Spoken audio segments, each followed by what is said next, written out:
Hello friends, welcome to online study with Bhavana. Friends, SP police exam की series में आज हम डिस्कस करेंगे हिस्ट्री, जियोग्राफी, पॉलिटिकल साइंस और हिमाचल प्रदेश जीके से रिलेटेड इंपॉर्टेंट क्वेश्चंस। तो चलिए देखते हैं।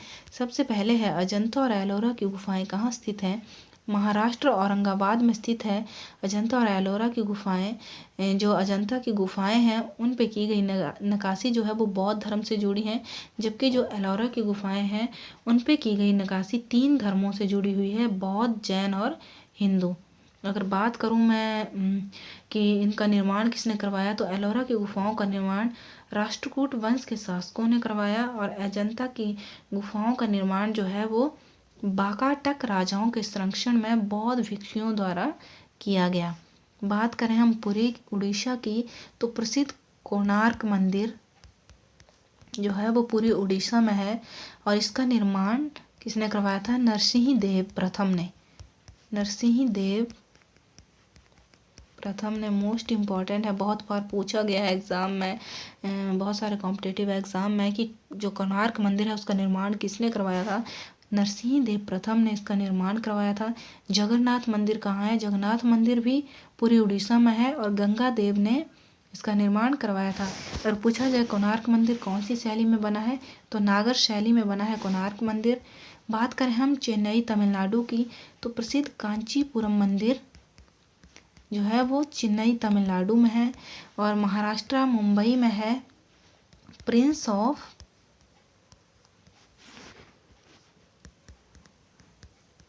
Wales museum.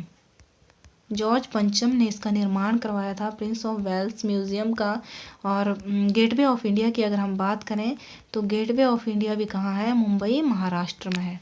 नेक्स्ट है भारत की राजधानी कोलकाता से दिल्ली जो है वो कब स्थानांतरित की गई? 12 दिसंबर 1911 को इंग्लैंड के सम्राट जॉर्ज पंचम और उनकी महारानी मैरी के स्वागत में दिल्ली में एक बहुत बड़ा दरबार लगा था। उस दरबार में ही बंगाल का विभाजन भी रद्द किया गया था और भारत की राजधानी कोलकाता से दिल्ली स्थानांतरित करने की घोषणा की गई थी 12 दिसंबर 1911 को। नेक्स्ट है भारत का राष्ट्रीय गीत वंदे मातरम सर्वप्रथम कब गाया गया? 1896 में।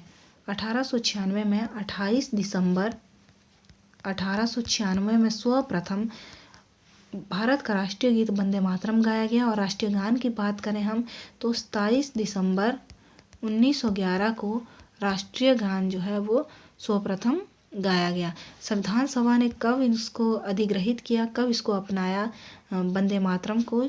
तो 24 जनवरी 1950 को हमारा जो राष्ट्रीय गीत है उसे संविधान सभा द्वारा अधिग्रहित किया गया, अपनाया गया। और राष्ट्रीय गान को भी 24 जनवरी 1950 को ही संविधान सभा द्वारा अपनाया गया था। वंदे मातरम से रिलेटेड एक बहुत ही इम्पोर्टेंट क्वेश्चन जो एग्ज़ाम में पूछा जाता है कि हमारा जो राष्ट्रीय गीत है उसका अंग्रेजी में अनुवाद किसने किया था? तो श्री अरविंद घोष ने अंग्रेजी में अनुवाद किया था राष्ट्रीय गीत का।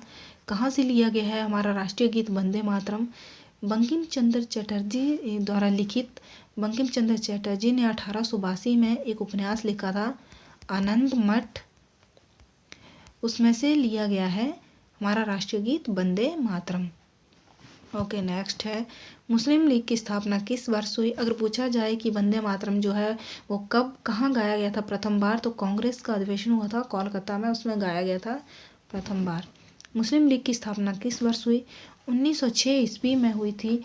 मुस्लिम लीग की स्थापना किसने की थी? मुस्लिम लीग की स्थापना आगा खां और नवाब सलीमुल्लाह और नवाब मोहसिन ने जो है मुस्लिम लीग की स्थापना की थी 1906 में। बात करें हम 1916 की, तो होम रूल लीग की स्थापना हुई थी 1916 में। किसने की थी? बाल गंगाधर तिलक ने की थी। 1913 में गदर पार्टी की स्थापना हुई थी। गदर पार्टी की स्थापना किसने की थी? लाला हरदयाल ने की थी। कहाँ पे की थी उन्होंने यह स्थापना? लाला हरदयाल ने सैन फ्रांसिस्को में गदर पार्टी की स्थापना की थी 1913 ईस्वी में। ओके, नेक्स्ट है, किसे बिना अपील, बिना वकील, बिना दलील का कानून कहा गया? रॉलेट एक्ट 1919 में आया था। इसे बिना अपील, बिना वकील और बिना दलील का कानून कहा गया। इसे काला कानून भी कहा गया और आतंकवादी अपराध अधिनियम के नाम से भी इसको जाना गया। क्यों? क्योंकि यह एक ऐसा एक्ट था जिसके अनुसार ब्रिटिश सरकार को यह अधिकार प्राप्त हो गया था कि वह किसी भी भारतीय को बिना मुकदमा चलाए जेल में डाल सकते हैं। बात करें हम साइमन कमीशन की, तो 1927 ईस्वी में साइमन कमीशन की स्थापना हुई थी। पूना समझौता 1932 में हुआ था। नेहरू रिपोर्ट 1928 में आई थी। मोतीलाल नेहरू के नेतृत्व में नेहरू रिपोर्ट जो है आई थी। पूछा जाता है कई बार कि नेहरू रिपोर्ट जो है किसके नेतृत्व में आई थी, तो मोतीलाल नेहरू के नेतृत्व में। ओके, नेक्स्ट है, भरतनाट्यम किस राज्य का नृत्य है? तमिलनाडु का नृत्य है भरतनाट्यम। केरल का है कथकली और मोहिनी अट्टम। मोहिनी अट्टम ये केरल के प्रमुख नृत्य हैं। आंध्र प्रदेश का है कुचिपुड़ी और उत्तर प्रदेश का है कथक। मोस्ट इम्पॉर्टेंट है सभी। भरतनाट्यम तमिलनाडु का है, केरल का है कथकली और मोहिनी अट्टम, उत्तर प्रदेश का है कथक और आंध्र प्रदेश का है कुचिपुड़ी। ओके, नेक्स्ट है, उस्ताद बिस्मिल्लाह खां का संबंध किस वाद्य यंत्र से है? शहनाई से संबंध है उस्ताद बिस्मिल्लाह खां का। इन्हें भारत रत्न भी प्राप्त था। इसके साथ ही शहनाई से जो मोस्ट इम्पॉर्टेंट है, अली अहमद हुसैन और दया शंकर, इनका संबंध भी शहनाई से है। सितार से संबंध है रविशंकर, पंडित रविशंकर, जिन्हें भारत रत्न भी प्राप्त हुआ था। इनका संबंध है सितार वाद्य से। और इसके साथ ही उस्ताद बिलायत खां और तबला वादक से संबंध है जाकिर हुसैन का, उस्ताद जाकिर हुसैन का। पंडित किशन प्रसाद का संबंध भी तबला से है और अंबिका प्रसाद का संबंध भी तबला से है। ओके, नेक्स्ट है स्रोत वादक, मोस्ट इम्पॉर्टेंट है, यहाँ से बहुत बार पूछ लिया गया है। अली अकबर खां का संबंध कौन से वाद्य यंत्र से है? अली अकबर खां का संबंध स्रोत वादक से है। अमजल अली खां और उस्ताद अलाउद्दीन खां, इन तीनों का ही संबंध स्रोत वादक से है। अली अकबर खां के बारे में बहुत बार पूछ लिया गया है। नेक्स्ट है, झूम खेती निम्नलिखित में से किस क्षेत्र से संबंधित है? उत्तर पूर्वी भारत से संबंध है झूम खेती का। झूम खेती क्या होती है? इसमें जंगलों को काट के उन्हें जलाकर साफ किया जाता है और वहाँ पे फसल बोई जाती है। इसे झूम खेती कहते हैं। ये खेती करने के सबसे पुराने तरीकों में से एक है। ओके, नेक्स्ट है, भारत में हरित क्रांति के जनक के रूप में किसे जाना जाता है? कौन जाना जाता है हरित क्रांति के जनक के रूप में? MS स्वामीनाथन जो है भारत में हरित क्रांति के जनक के रूप में इन्हें जाना जाता है। अगर हम विश्व की बात करें कि विश्व में हरित क्रांति के जनक कौन जाना जाता है, तो नॉर्मन बोरलॉग को विश्व में हरित क्रांति का जनक कहते हैं और भारत में MS स्वामीनाथन को। मसालों का बगीचा किस राज्य को कहते हैं? केरल को मसालों का बगीचा कहा जाता है। अहमदाबाद को भारत का मैनचेस्टर कहा जाता है। अहमदाबाद को, जयपुर को पिंक सिटी, गुलाबी नगर या पिंक सिटी जयपुर को कहते हैं। अहमदाबाद को भारत का मैनचेस्टर, केरल को मसालों का बगीचा और जमशेदपुर को स्टील सिटी ऑफ इंडिया कहा जाता है। जमशेदपुर को steel city of India. Okay, next है, भारतीय संविधान की कौन सी अनुसूची केंद्र और राज्य के बीच अधिकारों का उल्लेख करती है? भारतीय संविधान की जो 7वीं अनुसूची है हमारे संविधान में कितनी अनुसूचियाँ हैं? 12 अनुसूचियाँ हैं, जिसमें से जो 7वीं अनुसूची है उसमें केंद्र और राज्यों के बीच अधिकारों का वर्णन किया गया है। इसे 3 इन सूचियों में रखा गया है। सबसे पहले है संघ सूची। 7वीं अनुसूची में 3 सूचियाँ हैं, संघ सूची, राज्य सूची और समवर्ती सूची। मोस्ट इम्पॉर्टेंट है तीनों ही, संघ सूची, राज्य सूची और समवर्ती सूची। ये तीनों ही 7वीं अनुसूची में दी गई है। इसमें केंद्र और राज्य के बीच अधिकारों का वर्णन किया गया है। जो संघ सूची है उसमें केवल केंद्र सरकार ही कानून बना सकती है। जो राज्य सूची है उसमें राज्य सरकार कानून बना सकती है। और जो समवर्ती सूची है उसमें केंद्र और राज्य दोनों ही जो है कानून बना सकते हैं। कई बार इनके विषय में भी पूछ लिया जाता है कि संघ सूची में कितने विषय दिए गए हैं। तो जो संघ सूची है, पहले इसमें 97 विषय थे, लेकिन अब इसमें 100 विषय हो गए हैं। जो राज्य सूची है इसमें पहले 66 विषय थे, लेकिन वर्तमान में 61 है। और जो समवर्ती सूची है, पहले उसमें 47 विषय थे, लेकिन अब उसमें 52 हो गए हैं। तो ये भी कई बार पूछ लिए जाते हैं कि पहले कितने थे और वर्तमान में कितने हैं। तो संघ में पहले थे कितने विषय? पहले थे 97, अब 100 हो गए हैं। राज्य में पहले 66 थे, अब कम कर दिए गए हैं, वो 61 हो गए हैं। और समवर्ती सूची में 47 थे पहले, अब 52 हो गए हैं। ओके, नेक्स्ट है, अगर बात करें हम 10वीं अनुसूची की, 8वीं अनुसूची की, तो 8वीं अनुसूची में 22 भाषाएं दी गई हैं। और प्रथम अनुसूची में दिया गया है किसके बारे में? भारतीय संघ, राज्य व संघीय क्षेत्रों का वर्णन किया गया है। प्रथम जो अनुसूची है उसमें भारतीय संघ, राज्य व संघीय क्षेत्रों का वर्णन किया गया है। 8वीं अनुसूची में 22 भाषाओं का वर्णन किया गया है। और 10वीं जो अनुसूची है वो दल बदल के कानून से संबंधित है। 12 अनुसूचियां हैं। और 7वीं अनुसूची में क्या दिया गया है? केंद्र और राज्यों के बीच अधिकारों का उल्लेख, जिसमें 3 सूचियां रखी गई हैं, संघ सूची, राज्य सूची और समवर्ती सूची। ओके, नेक्स्ट है, कौन से संशोधन द्वारा संविधान में 10वीं अनुसूची जोड़ी गई थी? 52वां जो संवैधानिक संशोधन हुआ था उसमें 10वीं अनुसूची जोड़ी गई थी, जो दल बदल के कानून से संबंधित है।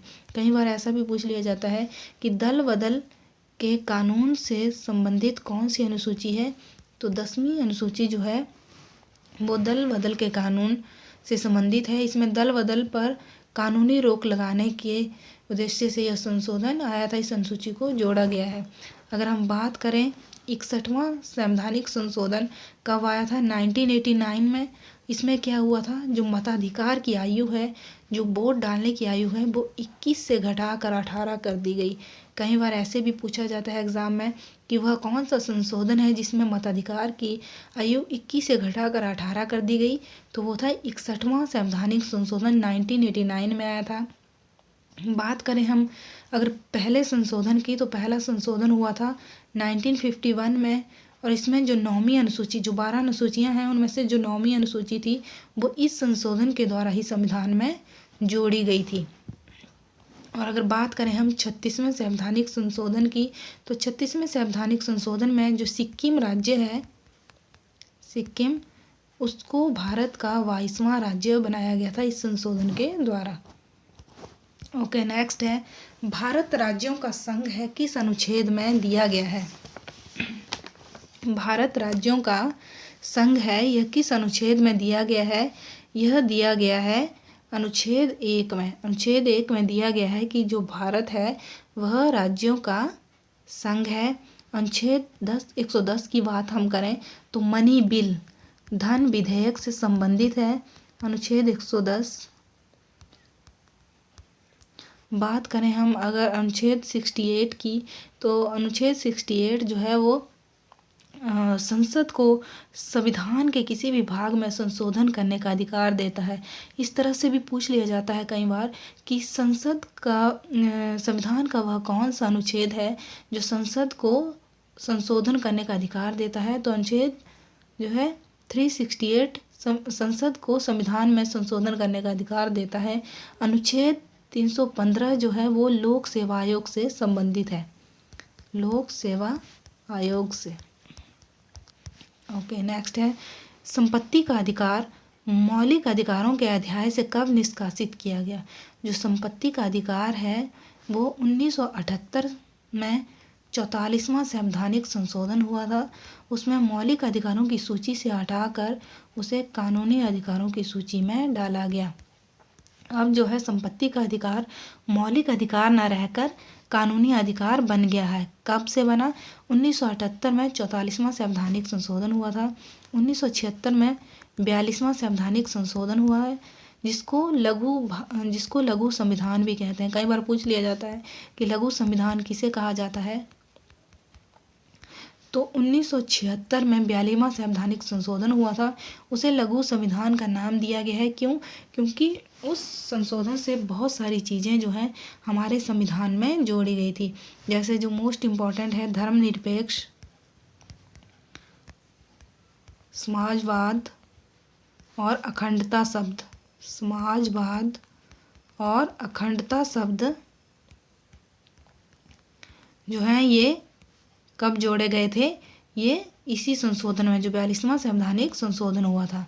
ओके, 2002 की बात अगर हम करें तो इसने 1986 में 1986 में नहीं, 86वां संवैधानिक संशोधन हुआ था 2002 में। उसमें 6 से 14 साल के बच्चों के लिए निःशुल्क शिक्षा के बारे में बताया गया है कि जो 6 से 14 साल के बच्चे हैं उनको निःशुल्क शिक्षा दी जाए। ये 86वां संवैधानिक संशोधन हुआ था। कब हुआ था? 2002 में। ओके, नेक्स्ट है भारत में कितने उच्च न्यायालय हैं? भारत में 25 उच्च न्यायालय हैं। 25वां जो उच्च न्यायालय बना था वो आंध्र प्रदेश का अमरावती बना था। पहले भारत के 24 उच्च न्यायालय थे, लेकिन 2019 में अमरावती जो है वो 25वां उच्च न्यायालय बना था भारत का। ओके, नेक्स्ट है हिमाचल प्रदेश की सबसे ऊंची चोटी कौन सी है? सीला चोटी जो है वो हिमाचल प्रदेश की सबसे ऊंची चोटी है। इसकी ऊंचाई कितनी है? 7025 मीटर। या कई बार 7026 भी दिया जाता है, इसमें कोई डिफरेंस नहीं है, चाहे 25 दिया हो या 26। यह हिमाचल प्रदेश की सबसे ऊंची चोटी है। सीला चोटी डिस्ट्रिक्ट किन्नौर में है। बात करें अगर हम नागरू चोटी की, तो यह मंडी डिस्ट्रिक्ट की सबसे ऊंची चोटी है, नागरू चोटी। डिब्बी बोकरी चोटी जिला कुल्लू की सबसे ऊंची चोटी है। और मनीरैंग चोटी जिला लाहौल स्पीति की सबसे ऊंची चोटी है। फ्रेंड्स, चोटियों से रिलेटेड मैंने एक डिटेल वीडियो भी बना रखी है, वो भी आपको प्लेलिस्ट में मिल जाएगी। या हिमाचल जीके से रिलेटेड बहुत सारे इंपॉर्टेंट टॉपिक हैं जिनकी मैंने डिटेल में वीडियो बना रखी है, वो सब आपको प्लेलिस्ट में मिल जाएगी। तो हिमाचल प्रदेश की सबसे ऊंची चोटी कौन सी है? सीला चोटी है, डिस्ट्रिक्ट किन्नौर में है। और डिस्ट्रिक्ट किन्नौर की भी ये सबसे ऊंची चोटी है। डिस्ट्रिक्ट मंडी की सबसे ऊंची चोटी है नागरू चोटी। डिब्बी बोकरी डिस्ट्रिक्ट कुल्लू की सबसे ऊंची चोटी है। और मनीरैंग जो है ये कहाँ की सबसे ऊंची चोटी है? ये लाहौल स्पीति की सबसे ऊंची चोटी है। ओके, नेक्स्ट है मलाणा, ऊहल, जीवनी, तीर्थन आदि खड्डे किस नदी की सहायक हैं? ब्यास नदी की सहायक हैं ये सभी खड्डे। बात करें अगर हम सतलुज नदी की, तो सतलुज की सहायक हैं भावा, स्पीति और बसपा नदी। और इसके साथ ही अमला और बिमला खड्ड, अमला बिमला खड्ड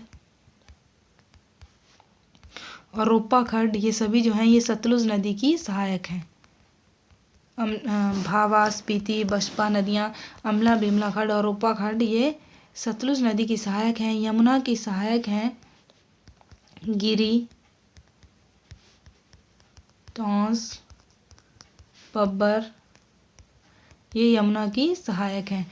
रावी की बात करें तो स्यूल, चिड़चिंड, ये रावी की सहायक खड्डे हैं। ओके, नेक्स्ट है निम्न में से किसे विक्टोरिया क्रॉस सम्मान दिया गया था? मेजर वीर भंडारी को विक्टोरिया क्रॉस सम्मान दिया गया था, जो कि उन्हें दिया गया था दूसरा जो विश्व युद्ध हुआ था उसमें उनके अद्वितीय साहस के लिए 1945 में उस टाइम के जो वाइसराय थे उन्होंने सर्वश्रेष्ठ जो सैनिक सम्मान था साहस के लिए उन्हें दिया गया था, जिसे विक्टोरिया क्रॉस कहते हैं। कहाँ से संबंध है मेजर वीर भंडारी का? डिस्ट्रिक्ट बिलासपुर से संबंध है इनका मेजर वीर भंडारी का। ओके, नेक्स्ट है पहाड़ी लोक कला पुस्तक किसने लिखी? जो पहाड़ी लोक कला पुस्तक है वो O.C. हांडा ने लिखी थी। O.C. हांडा ने लिखी थी पहाड़ी लोक कला या पहाड़ी लोक नृत्य। बाई एस परमार की बात करें तो इन्होंने लिखी है पोलेंड्री इन Himalayas.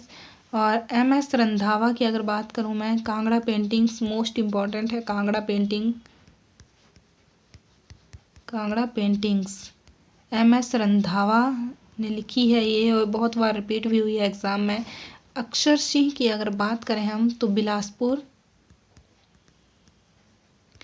Bilaspur past present and future जो है ये अक्षर सिंह ने लिखी है।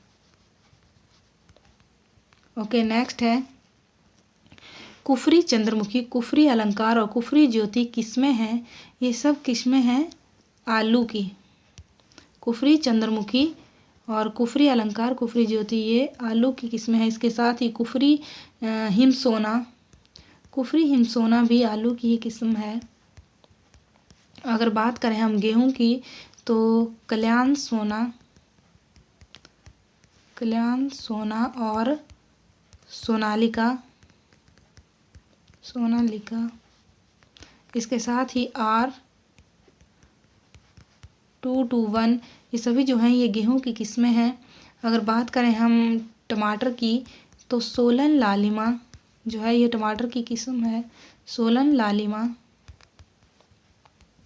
और बात करें अगर मक्की की तो विजय, अंबर, हिम 123 और गंग 3 ये जो है ये मक्की की किस्में हैं। फ्रेंड्स, आई होप आज की जो वीडियो है आपके एग्ज़ाम के लिए यूज़फुल होंगी। अगर वीडियो आपको पसंद आए तो लाइक करें, चैनल को सब्सक्राइब करें ताकि आपको आने वाली सभी वीडियो की नोटिफिकेशन मिल सके। Thank you, keep watching.